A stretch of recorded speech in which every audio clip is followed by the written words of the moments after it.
What's up, people? I'm Shaggy, the Opinionated Hippie, and this is part 51 of my reviewing and ranking the Grateful Dead's archival concert release series, Dave's Picks. Volume 51 came out a couple weeks ago. Scranton Catholic Youth Center, Scranton, Pennsylvania, April 13th, 1971. Hence that cover right there. Scranton, The Office. Big Boss Man. Yeah, great cup. I don't think he actually had a cup that said Big Boss Man. I think he said the world's greatest boss, right? Which he bought himself. Old Michael Scott. Anyways, yeah. So this is a 3 CD set. It is the complete show, my understanding, from 4/13/71. And that only takes up like a CD and maybe a little more than a half. Then we get some 10/24/70 from St. Louis, Missouri, filler at the end of CD2.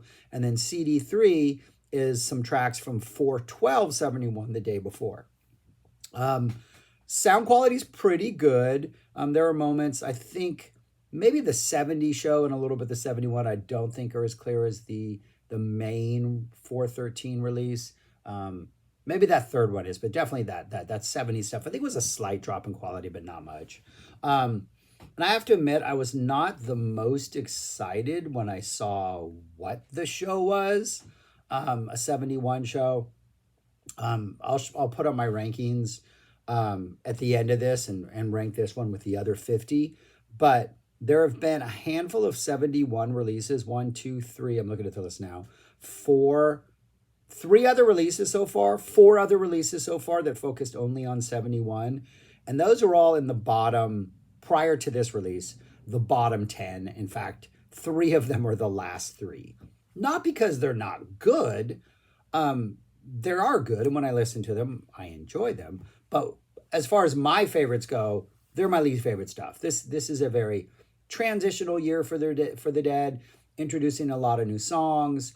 They're coming out of like the 69, where they were really pushing the length of songs, 70, where you got like these 30-minute love lights. Other ones are epic. Dark Stars are epic. All these things are just monsters. And we're heading towards like the end of 72, 73, 74, when the monster jams resume. And this is a weird little transition period. And so I have to admit, I was a little like not the most thrilled when I saw that this was being released. And then I listened to it, and I would be lying if I didn't admit that I really, really, really enjoyed it. And I don't know if I enjoyed it more than the other 71s because I've been listening to a lot of like 74 stuff lately, plus another year that I think I'm going to dive into after I do 74, which is in the opposite direction of 71 by quite a bit. So I really, really, really enjoyed listening to this. And part of the enjoyment was just the sound of the band. I think the Working Man's Dead title, just the sort of blue collar, there's just a rock and roll bar band gruffness to this, that by the time we get to 74, which I've been listening to a lot, that wall of sound clarity, that sort of Bill being in hardcore jazzy mode for so much of that. Like Bill, as a solo drummer by 74, I think was like apex as far as his skills go. This one is a lot more just direct, hard hitting, rock and roll, a little gruff, a little aggressive, a little just very attack mode, in the best way possible. So the overall experience of listening to this was really good and really pleasant. And just that full chunky sound added a lot to it. We get 3 Casey Jones. There's a Casey Jones in each of the times that they play it, each of the shows that are represented. The main show, the 4/13/71, opens up with the Casey Jones, and just the sound, that big, thick, chunky 71 sound. It's just so awesome. The ending is not as chugging and awesome as it would be by 76, but it's a good opener. I've said every time Casey Jones has appeared on a set list, this song to me is like an anomaly to the Dead. To me, it does not sound like a Grateful Dead song. I don't know why. There's just something about it that I've always thought it just was this weird little, it was a hit, it's played on the radio, but of all their studio stuff, to me, even their live stuff, there's something about it that doesn't, to me, sound like the Dead. But this is a great performance. It's a great opening song, and just the sound of the band is fantastic. Um, and almost everything in which Jerry has a chance to like drop in fills or like just go off on anyway, Jerry is like in the groove, in the pocket, hitting everything, like aggressive and feisty and attacking. And Jerry just sounds fantastic this entire show. Um, After Casey Jones, we get a Mama Tried. We get a Loser with that Sweet Susie line still in there. Jerry would eventually stop singing Sweet Susie after a while, but we get a Sweet Susie. A Big Boss Man, which is sound fantastic. Me and Poppy McGee is really nice. Cumberland Blues, which just has some really kind of weird, funky sort of fill bass lines going on throughout the whole thing. A Big Railroad Blues, which is something I could hear in every show, one of those songs I don't ever get sick of. We get a Playing in the Band, which is, I mean, it's playing in the band. And the jam is maybe Jerry runs off a solo for like 4 bars and then quickly it wraps up and it's over. Like these are the early days of Playing in the Band. It's very much a first set, just, oh, Playing in the Band type song. But then we get Hard to Handle. And Hard to Handle is just Jerry's runs in this. The band jams it out. It is very loose. It is very jammy. Like this is like so far in this set on disc 1, Hard to Handle is the jam. It's the moment. It's the thing that rises above the rest. And that energy goes into the CD closing Sugar Magnolia, and the Sugar Mag is just raucous and like aggressive and noisy. And like they're playing Sugar Mag, like they're hitting all those notes you want them to hit, but the energy is absolutely like ferocious. Like this is the way Sugar Mag should always be played. And that's disc 1, those 11 songs. Everything sounds great. The sound sounds great. The energy is high.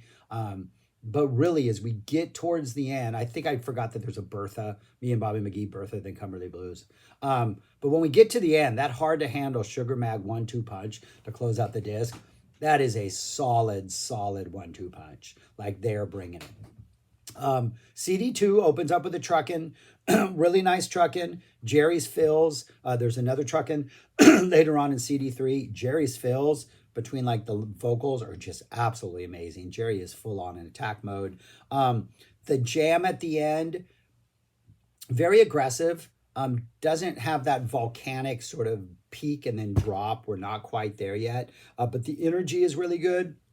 And once we leave the vocals, they're just kind of aggressively kind of amping up the energy until they don't really erupt or explode, like they would in a couple years when they reach that and then drop. It just kind of like plateaus out, and then we kind of ease off, and then we go back into like a vocal reprise, and then the song ends, and then we go directly into drums. So it's good energy. It's a pretty much as, I don't want to say bare bones, but it's just as like the song itself, the way it's performed, that's kind of the main attraction. The jam at the end is good, but it definitely is not what it would be in like a couple years. But then that goes into drums. After drums, we get what I think is probably the highlight, easily, maybe, yeah, of the entire release. And one that was just like, I'm not a fan of this song. I'm more a fan of it in the Pigpen years than I am in the Bob years. Absolutely can't stand it in the Bob years. But Good Lovin'. The Good Lovin' comes out of drums, and this Good Lovin' is a beast. It is so well jammed out. Pigpen sounds so amazing. The band is locked in. The energy is fantastic. Yeah, this is like, I think maybe the best Good Lovin' I remember hearing. Like, Good Lovin', I saw this on the set list. I was like, okay, it's a Good Lovin'. And yeah, it's Pigpen. I think the energy is different in the early 70s than it is by the time Bob gets a hold of it. But this Good Lovin' is absolutely awesome. There's just like, you get jamming. Pigpen returns and goes off on some rant. We jam some more. Pigpen comes back. We jam some more. It goes on for like, I think it's like, I don't have the time here. It's like, I think it's close to 15 minutes. We get this really nice around the 10-minute mark, like accelerated jam, where it feels like that we're picking up energy and picking up the tempo. By the time we reach the 13-minute mark, we're just like minds blown here. This is one for the ages. Like write this Good Lovin' in your book. this is one you got to check out if you're a good Lovin' fan.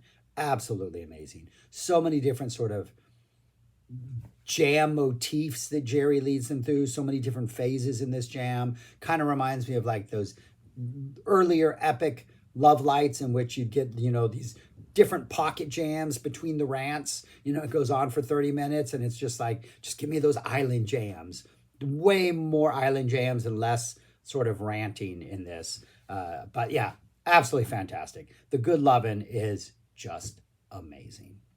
After that, we get a really nice, I second that emotion, great song to hear. We get a greatest story into Johnny Be Good. And the greatest story is pretty short. Like we don't get any sort of jam at the end. I think they play about 2.5 minutes of greatest story and then they go right into Johnny Be Good. Some good energy in Johnny Be Good. And then we get an Uncle John's band to close out the show and to close out that part of the 41371 part. So yeah, the 41371 show is really, really good. The set list is fantastic. Everybody is playing well. Jerry's fills throughout any song are just fantastic. Yeah, the Hard to Handle and Sugar Mag on disc 1 are just kind of epic. The Good Lovin' is ridiculous. The Greatest Story, Johnny Be Good, just has good energy. Yeah, really, really, really, really enjoy this. The filler on disc 2, after the 41371 show ends, we get 5 tracks from October 24th, 1970. The first track is a Me and My Uncle. Feels a little bit slower than normal, and there's a lot of fill and I like an organ presence early that kind of flavors the song a little bit different. Really like. Kind of an upbeat but somewhat low-key acoustic Friend of the Devil follows. We get a Cold Rain and Snow, which I'm always a fan of. We get an Addicts of My Life, which is sweet to hear in Addicts. I don't know if it seems to drag or the sound quality is lacking a little, but the Addicts is good to hear, but I've heard better Addicts in my life. And then we get a Casey Jones to close out these bonus tracks and disc 2. And the Cold Rain and Snow, the slower version, kind of chunkier sound, but still sounds fantastic. That's just a great song.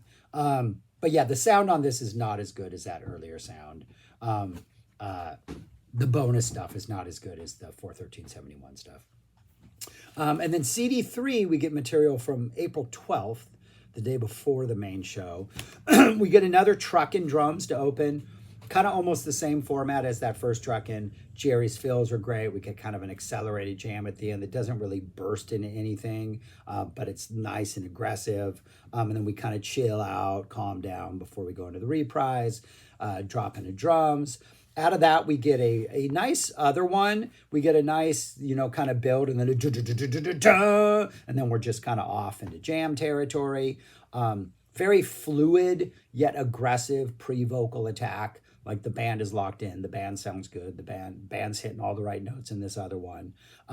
We get a very nice, almost like, I'm not gonna say Iron Maiden, but we get a really nice galloping groove that we fall into before we get to the vocals. It's a good 2+ minutes of jamming before Bob shows up and we start the vocals. The middle jam, interestingly enough, is maybe the band already getting restless with not exploring and doing things, because it almost sounds like the middle jam's about to fall apart and like the band's just going to be like floating, looking for new ideas.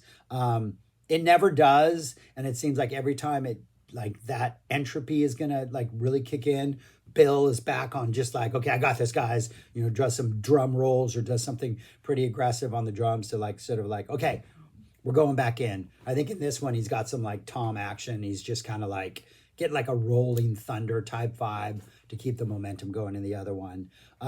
We get a little bit of like spacey jamming, some psych energy from Jerry, making those weird notes, bending the notes, just doing some of those like those runs that when you're in a certain mind space at a dead show and Jerry starts dropping into these runs, you're like, where does that noise even come from? It's kind of, we're flirting with that territory in a really good way. The energy kind of gets back up, like pretty almost like, hey, we got to up the energy before verse 2. Like, it's not a gradual, we're like all of a sudden, okay, got to head into verse 2 with energy. Let's go. We need that momentum. So we up the energy right into verse 2. And out of that is a really nice Wharf Rat. And the energy in this, it's one of those where the full band is just behind the momentum of it. It's like this collective jam, has this like chugging energy about it, kind of chunky. Jerry's, of course, just digging in and bending those notes and then dropping some funky guitar tones, like the Wharf Rat. Wharf Rats, in this like deep dive I've been doing with like all the Dick's picks and now all the Dave's picks, like a couple songs stand out as like for me almost never disappointing. Wharf Rat almost always seems to work perfectly. Tennessee Jed almost always seems to work perfectly. Those two songs, just regardless of when or where they're played, just deliver. And this Wharf Rat, it delivers. We get a me and Bobby McGee. Jerry's guitar on this, kind of beefy, kind of psyche. Like Jerry's doing some really cool things with his guitar on the Bobby McGee. We get another Casey Jones, another Sugar Mag. Aggressive. I don't think it's quite as chunky as that first one, or quite as just punky, as almost like out of control as that first one, but a really good Sugar Mag. We get a deal into Not Fade Away, and Phil's bass in Not Fade Away is absolutely fantastic. Lesh absolutely just nailing it. That goes into a really good Going Down the Road Feeling Bad, and then that goes into a Turn on Your Love Light, and the Love Light again, Phil is just bringing it, man. Like Lesh is just absolutely like a beast in this 4/12/71 show, especially as we get towards like these later songs. And I guess even in the other one too, Phil in the other one. The other one doesn't work without Phil being a beast. So really good filler material. I mean, we got some repeated songs with the truckin', but this time we're going into the other one instead of Good Lovin'. I think the Good Lovin' is probably the best thing on here, but the other one is a great choice. The Wharf Rat is fantastic. And then it ends with a really solid Sugar Mag, Deal, Not Fade Away, Going Down the Road, Turn on Your Love Light. These are all working for me this time around. Yeah, I don't know what it is. I don't know if it's just the overall sound of this show. I've been listening to a lot of 74 stuff, so maybe just the freshness of a different year and a different tour and a different energy. But I was very, very pleasantly surprised at how much I actually enjoyed like every note of this show. So then I had to rank it because that's what I'm doing. And so it is my favorite 71 show. There it is right there. It is my favorite 71 so far. It's still only up to 38. And if you notice, the next 70, there's a one at 40, which is pretty good. And then the other ones are way down at 49, 50, and 51. I didn't rank it much higher because I looked at those other set lists from those shows around. I'm like, well, this show has that. And this show has that. And the Good Lovin' is absolutely fantastic. But it is 71, so I do think it limits maybe its potential for me. And I might even rank it higher than 38. Like, if you like 71, I don't know why you wouldn't like this release. Like, but then again, I'm not a 71 aficionado, so maybe this isn't good 71 stuff, but I really, really enjoyed it. Dave did a good job. This was a good pick, Dave. I think for that Good Lovin' alone, like I now have a Good Lovin' in my book that I say, man, I actually love that Good Lovin'. So I'm proud to be able to say that at this point. But yeah, that's all I got. Ranting and raving about this thing. A good listen. Love to know if you check it out, your thoughts on this, anything I missed, anything I messed up on. If you, you know how these things work. Subscribe, like, share, comment. Please do those things. And go listen to this show, man. Go find this somewhere. I'm sure it's out there somewhere if you can listen to it. Or if you can afford to. I think it's a good listen. I think it's a good 71 release. Yeah. All right. I'm trying to look where I put 50. Like, where did I put 50? 50 I put up at 23. Yeah, they're still dropping some good releases this late into the series. Anyways, that's it. I'm now officially rambling. Peace. Talk to you later.